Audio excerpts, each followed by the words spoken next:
तो चलिए खबरों में आगे बढ़ते हैं। मुख्यमंत्री ने बीते शुक्रवार को कुछ जनपदों में हुई ओलावृष्टि पर संज्ञान लेते हुए इससे हुई जनहानि, पशुहानि और ओलावृष्टि से हुए फसलों के नुकसान के बारे में विस्तृत रिपोर्ट तलब करी है। राहत आयुक्त उत्तर प्रदेश से यह रिपोर्ट तलब करी गई है और तत्काल प्रभाव से मुआवजा देने के काम में गति लाने के साथ ही घायलों को समुचित इलाज कराने के निर्देश भी दिए गए हैं। तो आपको बता दें कि ओलावृष्टि पर मुख्यमंत्री ने संज्ञान लिया है। इस ओलावृष्टि से जो भी नुकसान हुआ है उसकी विस्तृत रिपोर्ट तलब की है। मुख्यमंत्री योगी आदित्यनाथ ने राहत आयुक्त उत्तर प्रदेश से रिपोर्ट मांगी गई है। घायलों के इलाज का भी निर्देश दिया है।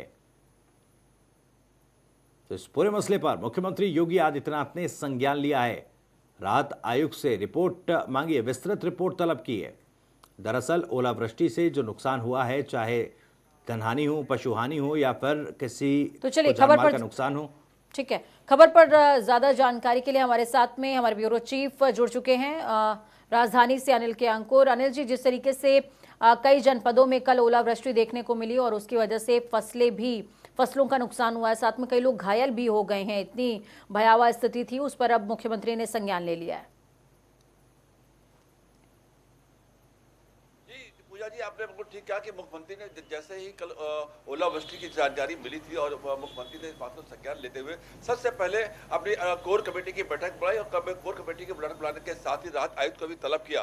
राहत आयुक्त से उन्होंने कहा कि इसका तुरंत आकलन किया है, जिलों से रिपोर्ट मंगाई जाए कि कहाँ कितना नुकसान हुआ है, जो जैसा नुकसान हुआ उसी अनुपात में उनको राहत पहुंचाई जाए। जी पूजा, बिल्कुल उसी अनुपात में राहत पहुंचाने की बात की गई है। साथ में आज लोक भवन में भी जो खंड शिक्षा अधिकारी हैं उनको भी नियुक्ति पत्र मुख्यमंत्री देंगे, इस बारे में कोई जानकारी आपके पास?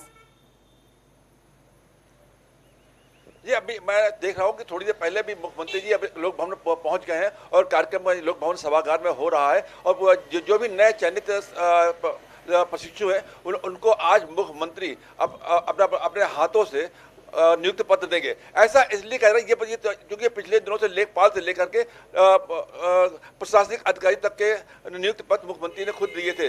ये इसको लेकर तो कुछ विवाद भी हुआ था कि आखिर मुख्यमंत्री ऐसा क्यों कर रहे हैं, लेकिन ये इस बात का संदेश है कि पहले जो नियुक्तियां हो रही थी उन नियुक्तियों में तमाम प्रकार के विवाद होते थे, तमाम आरोप लगते थे कि नियुक्तियां सही नहीं हो रही है, भ्रष्टाचार हो रहा है। लेकिन इस बार भारतीय जनता पार्टी की सरकार में जिस प्रकार से नियुक्तियां हो रही है तो ये इसलिए मुख्यमंत्री खुद दे रहे हैं ताकि ये संदेश दे सकें कि ये नियुक्तियां पूरी तरह से पारदर्शी हुई हैं, कहीं भी कोई भी आरोप नहीं लगाया जाता है कि नियुक्तियों में कोई भ्रष्टाचार हुआ है। इसीलिए मुख्यमंत्री बुला करके हर पद के, चाहे छोटा पद हो या उत्तर प्रदेश का सबसे बड़ा पद हो, सबको मुख्यमंत्री ने खुद ही दिए। जी चलिए ठीक है, बहुत बहुत शुक्रिया हमारे साथ जुड़ने के लिए, अहम जानकारी ग्राउंड जीरो से साझा करने के लिए।